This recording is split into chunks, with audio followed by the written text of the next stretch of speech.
Bonjour à tous, deuxième partie du dimensionnement de notre linteau. Donc je vous rappelle, pour ceux qui n'ont pas suivi, je rappelle le but du jeu. Donc ce linteau en pierre là est fendu et l'idée c'est de mettre au-dessus un nouveau linteau qui va reprendre la charge de ce linteau cassé de manière à le décharger. Donc les calculs c'est exactement comme si je faisais un nouveau linteau sur cette fenêtre, hein. Donc la semaine dernière, on a fait la première étape qui est de déterminer la charge qu'on a sur ce linteau. Donc je vous rappelle, bon, vous allez voir la vidéo pour voir ça dans le détail, mais globalement, ce qu'on a fait, c'est qu'on a calculé tout le poids de la maison au niveau de ce linteau, donc que ce soit la toiture, les murs, les planchers, l'ameublement, les personnes qui circulent, etc. Donc on a calculé tout ce poids. Et on a dit que ce poids se répartissait sur les murs qui tiennent la maison, évidemment, les murs porteurs. Donc on a calculé la surface au sol des murs. Et donc on a divisé le poids qui s'exerce par la surface pour obtenir la pression qu'on a sur ce linteau. Donc normalement, si nos calculs ne sont pas trop faux, si on mettait un capteur de pression là juste au-dessus du linteau, on trouverait la valeur qu'on a déterminée la semaine dernière. Alors cette semaine, ça va être un peu plus amusant parce qu'on passe véritablement au cœur du problème qui est de choisir notre linteau, autant dans la matière, le profil, que surtout dans le dimensionnement, c'est-à-dire quelle longueur, quelle épaisseur, etc. du linteau qu'il nous faut.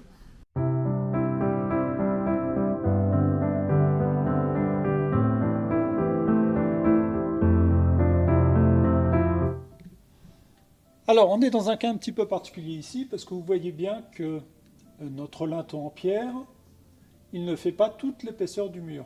Le linteau en pierre, là, il fait à peu près 21 cm d'épaisseur, de profondeur, sur un mur qui fait 60 cm de largeur au total.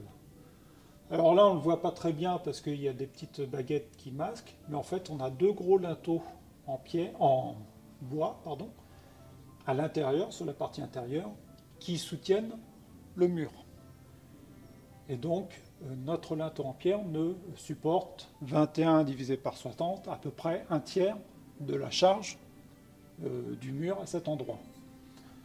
À supposer, bien sûr, que la charge est répartie uniformément sur toute la largeur du mur, ce qui, a priori, n'est pas une hypothèse complètement débile.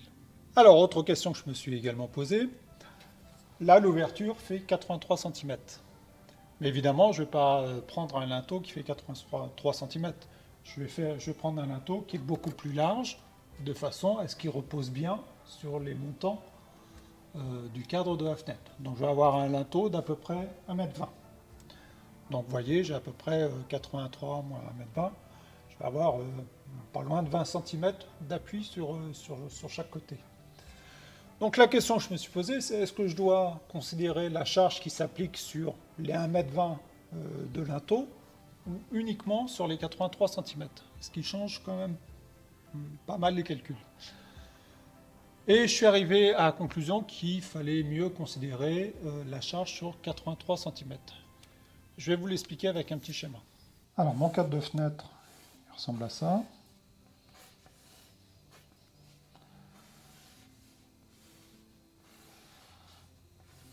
Voilà. Et là, j'ai 83 cm. Et là, au-dessus, donc ça, c'est mon linteau en pierre qui est fissuré là. Et au-dessus de mon linteau en pierre, je vais venir ajouter un autre linteau qui va reprendre toute la charge qui pèse sur la fenêtre.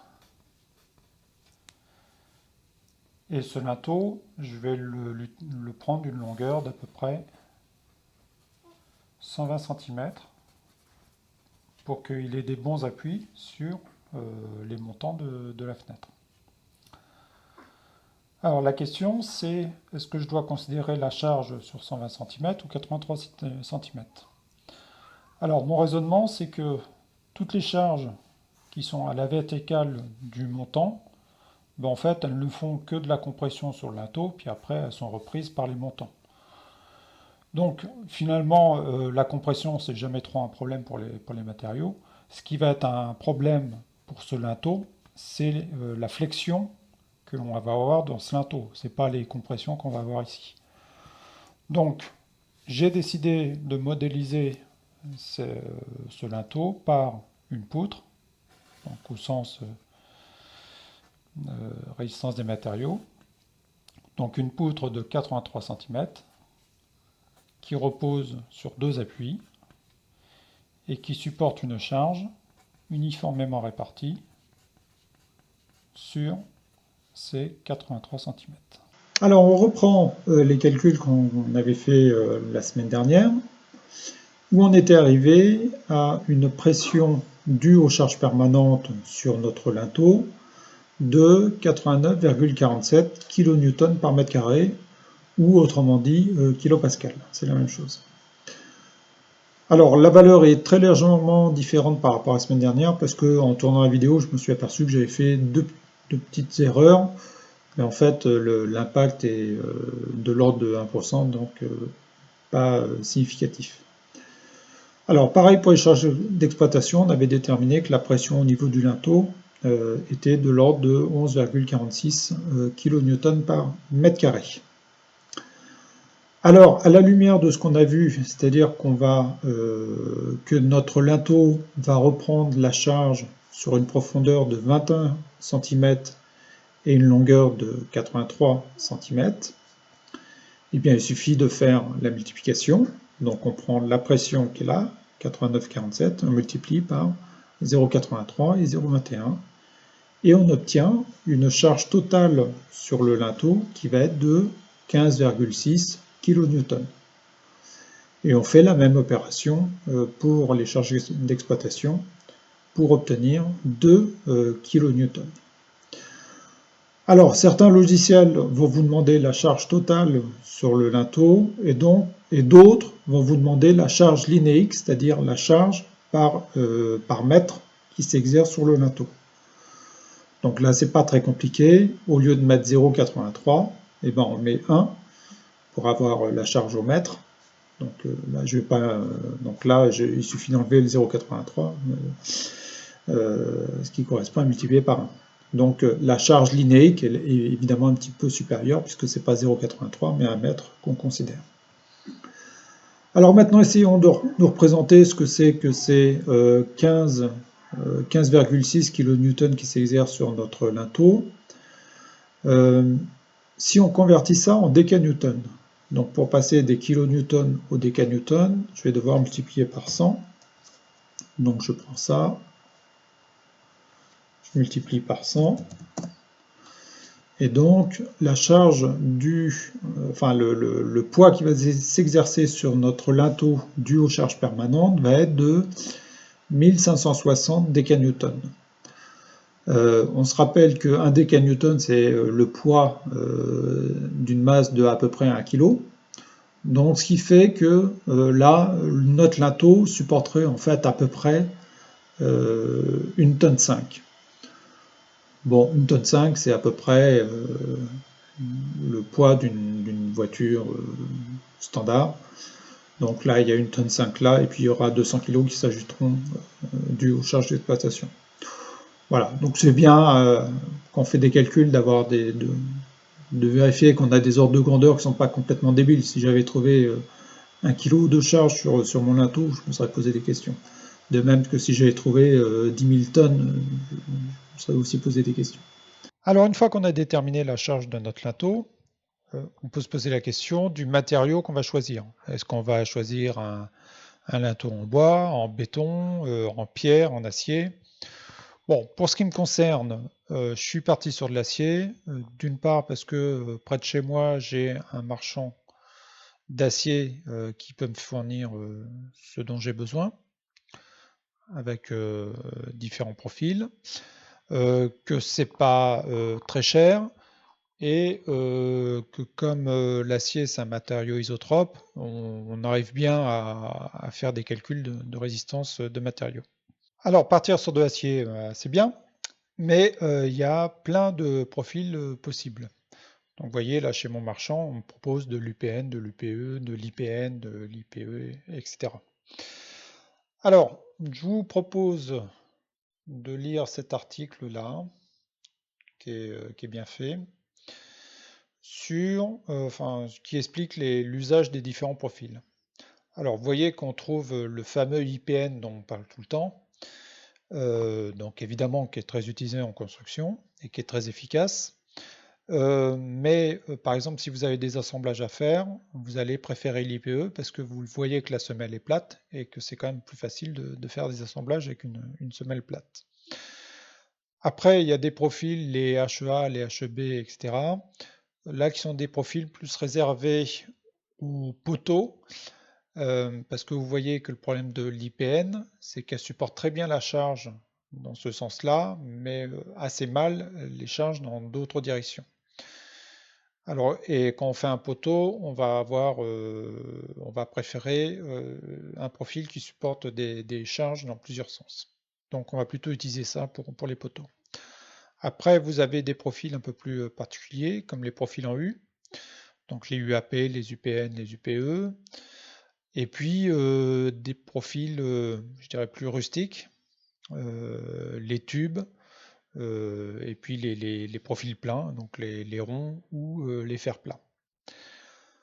Alors, si j'avais voulu être efficace techniquement, enfin avoir la meilleure solution technique, il aurait certainement fallu que je parte sur une IPE. Parce que l'IPE ou l'IPN permet d'avoir une très grande résistance pour une quantité de matériaux la plus réduite possible. Mais dans mon cas, j'avais certaines contraintes. La première contrainte, c'est que je voulais pas creuser sur une très haute hauteur mon mur, parce qu'il y a quand même une charge au-dessus, et que bah, faire des trous dans un mur, ça fragilise, et je suis quand même pas super confortable à l'idée d'aller faire des gros trous dans le mur sans trop savoir comment il va se comporter. Donc je vais réduire autant que faire se peut la hauteur des trous que je creuse.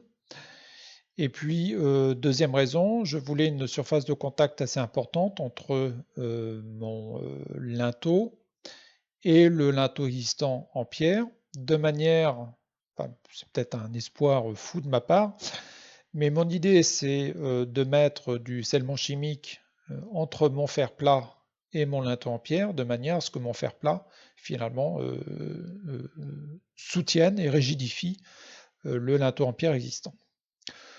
Donc dans les calculs, je vais vous montrer les deux solutions pour bien vous démontrer que l'IPN ou l'IPE sont super efficaces et que le fer plat, ça peut marcher, mais ça demande beaucoup plus de métal pour une résistance identique. Donc on connaît la charge sur notre linteau, on a choisi le matériau, on a sélectionné deux types de profils.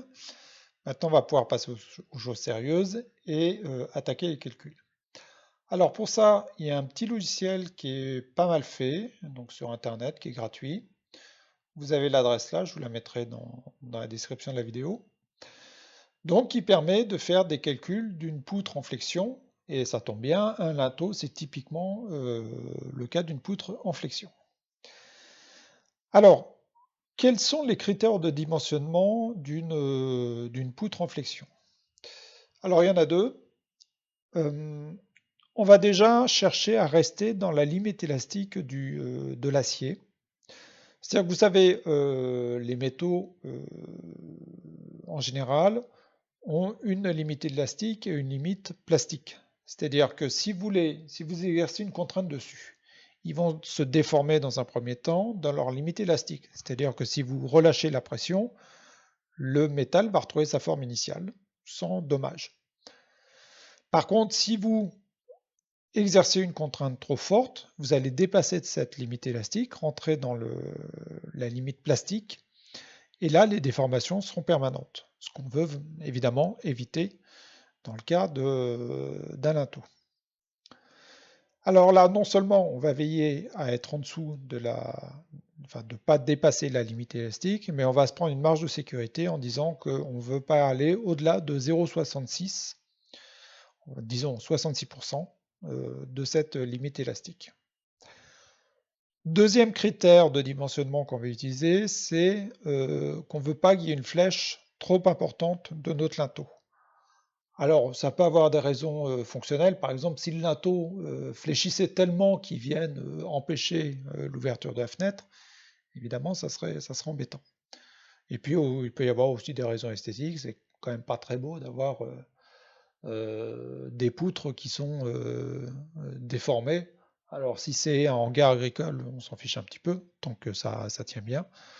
Mais si c'est de la construction résidentielle, on évite d'avoir des choses qui soient toutes déformées.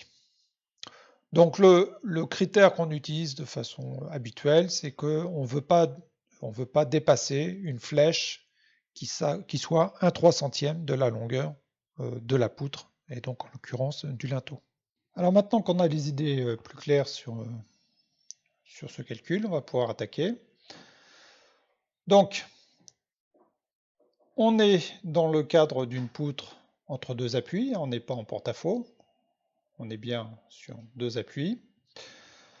Donc la longueur du profil, comme je vous disais, on va considérer que c'est 83 cm, le reste ça ne nous intéresse pas. Pour ce qui est du profil, on va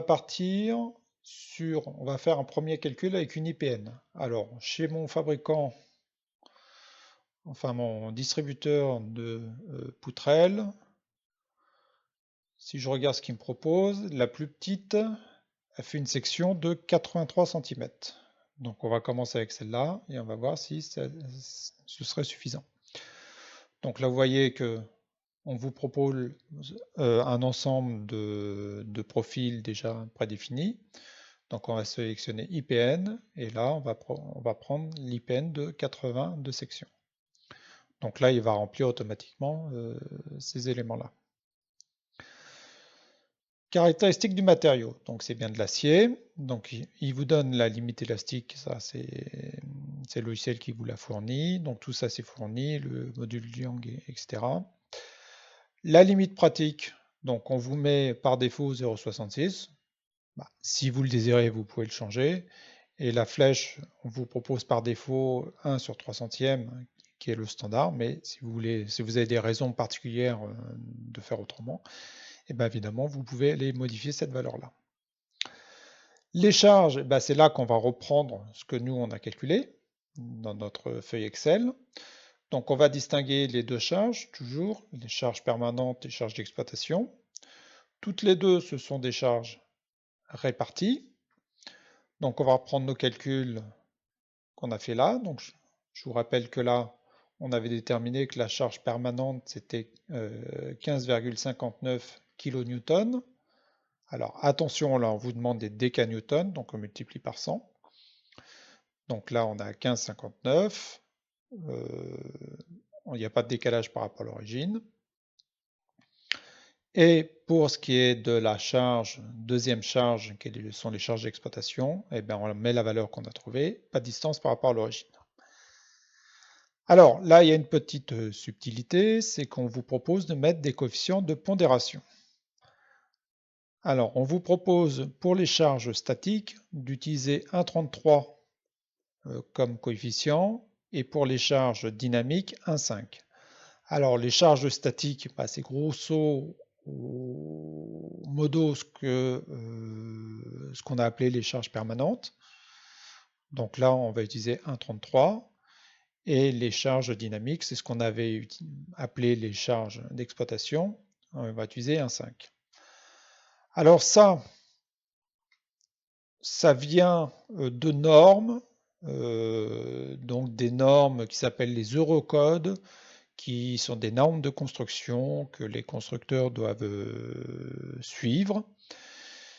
Et donc on estime que une fois qu'on a fait nos calculs de charge, il y a quand même toujours une incertitude, on peut avoir oublié des choses, il y a des phénomènes physiques qu'on ne maîtrise pas, etc.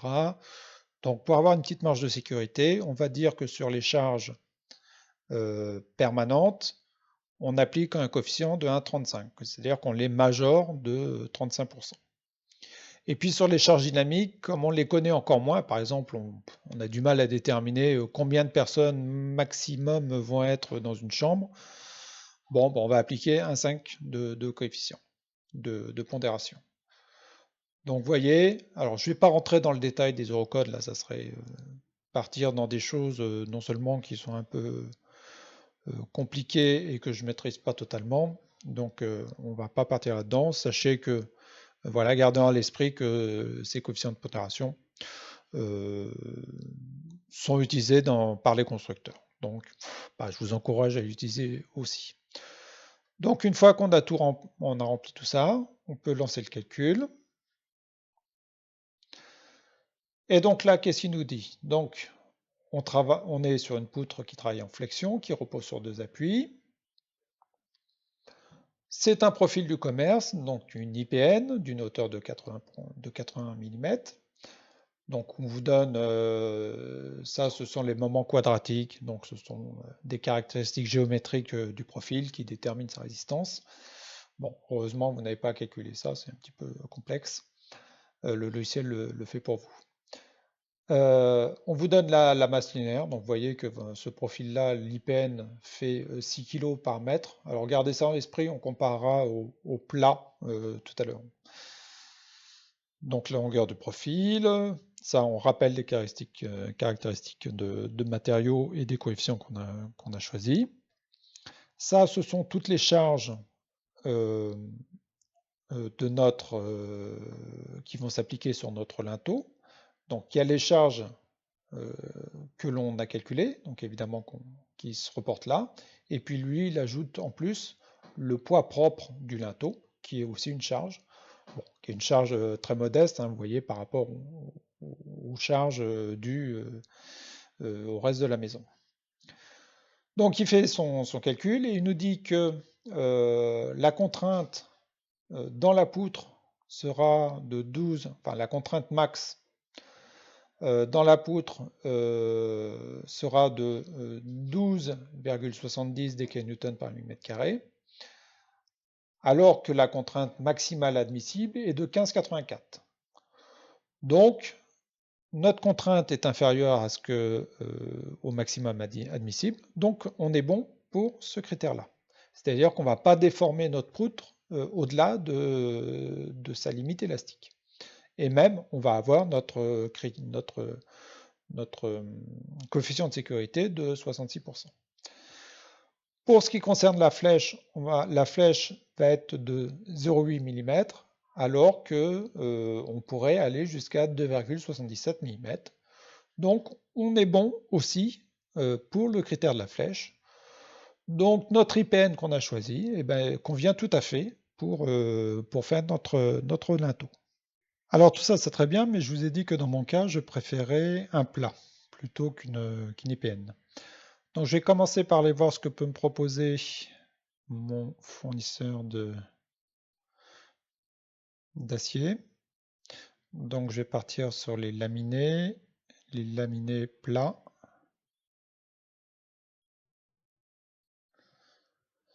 Donc là, j'ai différentes largeurs possibles. Donc je rappelle que le linteau en pierre fait 21 cm. Alors je ne vais pas prendre un plat de 21 cm, ça serait beaucoup. Je vais partir sur la moitié, je vais dire 12 cm de largeur. Et puis en épaisseur, je vais partir sur, allez, le maximum, je vais prendre 30 mm d'épaisseur. On va voir si c'est bien. Si 30 mm ça passe, je réduirai à 25, enfin je réduirai l'épaisseur jusqu'à ce que je tombe sur un truc qui ne fonctionne pas. Donc on est parti. Donc là je clique sur modifier. Donc on est toujours poutre, ça ne change pas. Poutre 2 appuis, longueur du profil pareil. Donc là pour le profil, on n'est plus sur une IPN mais sur un plat d'une hauteur de, alors on a dit 30 mm et d'une largeur, donc c'est la base, de 120 mm. Ça, c'est toujours de l'acier, ça change pas. On va garder tout ça en place. Les charges ne changent pas. Et donc, on va calculer ce que ça donne. Alors, donc on est bien sur un plat d'une base de 120 mm, hauteur 30 mm. Alors déjà, chose intéressante, c'est que je vous rappelle que tout à l'heure on était sur quelque chose qui était de l'ordre de 4-5 kg, alors que là on est sur 23 kg 46. Donc on fait presque x5 en matière de poids. Alors, ça concerne le poids, mais ça concerne aussi le prix, parce qu'en fait, les poutres comme ça, vous payez presque au poids au poids du métal. Donc, je m'étais renseigné. Donc, une poutrelle, c'était de l'ordre de entre 20 et 30 euros, alors que le plat, là, je l'ai payé plus de 90 euros. Donc, vous voyez, euh, le plat, c'est pas une bonne solution technique et c'est pas non plus une bonne solution financière. Mais bon, j'ai des contraintes importantes euh, qui s'imposent à moi. Bon, indépendamment de ça, est-ce que ce profil marcherait? Eh bien, on voit que là, on est à 13,86 pour un maximum de 15,84, donc on est bon, et que la flèche est de 2,34 pour 2,77, donc on est bon, mais de pas loin, hein, parce que 2,34, on n'a pas beaucoup de marge par rapport à 2,77. Donc là, mon plat de 120 de base et 30 de hauteur, il marcherait. Ce qui va être intéressant, c'est que voir si je peux prendre la taille inférieure. Donc, au lieu d'avoir une hauteur de 30, je vais prendre une hauteur de 25. Et je relance mon calcul. Ah, voilà, bah, vous voyez, on est non seul, on explose la contrainte max, parce qu'on a 19,92 pour 15,84 maximum, et on explose la flèche aussi, puisque on est à 4 mm de flèche pour 2,77 admissible. Donc, 25 mm, ça ne serait pas suffisant en hauteur pour notre plat. Alors, par curiosité, on peut regarder, on peut comparer ces résultats à ce que donne un logiciel de calcul de structure professionnelle qui est beaucoup plus puissant, beaucoup plus évolué, qui peut calculer des bâtiments entiers. Donc là, on lui demande juste de calculer une poutre, c'est vraiment la base pour lui. Bon, je ne vais pas rentrer dans le détail, c'est pas l'objet ici, d'autant que je ne suis pas un expert de logiciel, mais globalement, vous définissez des nœuds qui permettent de définir les extrémités de la poutre et les appuis. Donc là, on a deux nœuds, on a donc une barre entre les deux nœuds, donc avec un certain profil.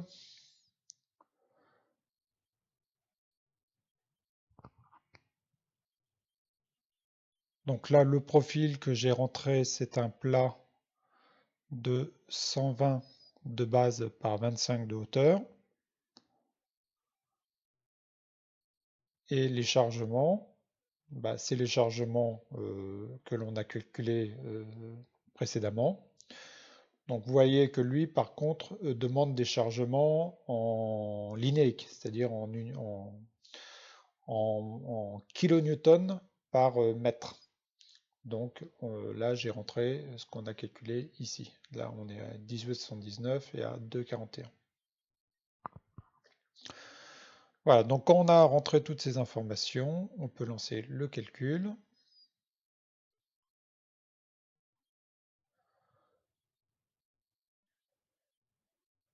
Donc après, on peut aller voir les résultats.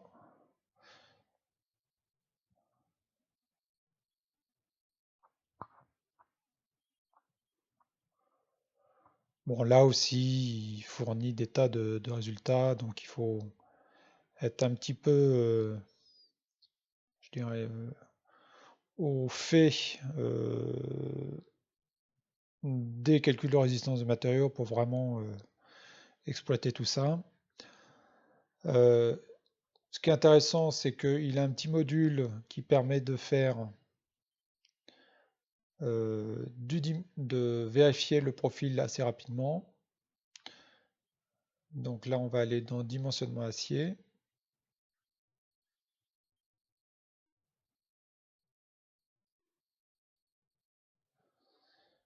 Alors, on va étudier notre profil dans les deux états limites LU et ELS. Là aussi, je rentre pas dans le détail, ça serait un peu aller trop loin. Je vais simplement calculer et s'il vous met un petit OK ici, c'est que le profil est bon selon ces critères. Donc vous voyez que lui est un petit peu plus laxiste, je dirais, que le petit logiciel d'Internet, dans le sens où un plat de 120 par 25 fonctionnerait. Alors, par curiosité, on peut voir ce que ça donnerait avec un profil un peu plus fin. Donc là, je vais en créer un nouveau.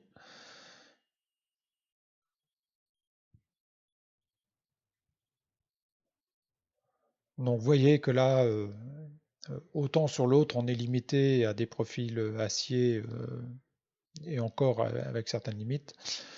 Là, on peut vraiment mettre des profils, enfin, on peut utiliser des poutres en acier, en béton armé, en bois, en aluminium, etc.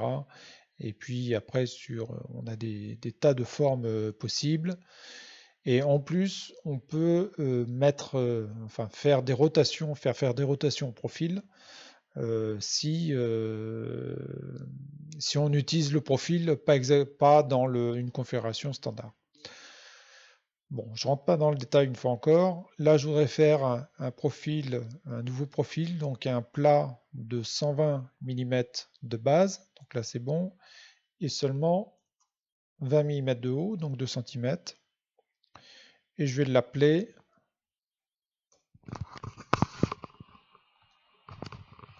plat 120 par 20. Donc je l'ajoute. Donc je l'applique à ma barre. Là, il me dit qu'il faut que je relance les calculs, donc c'est ce que je vais faire. Je relance le calcul.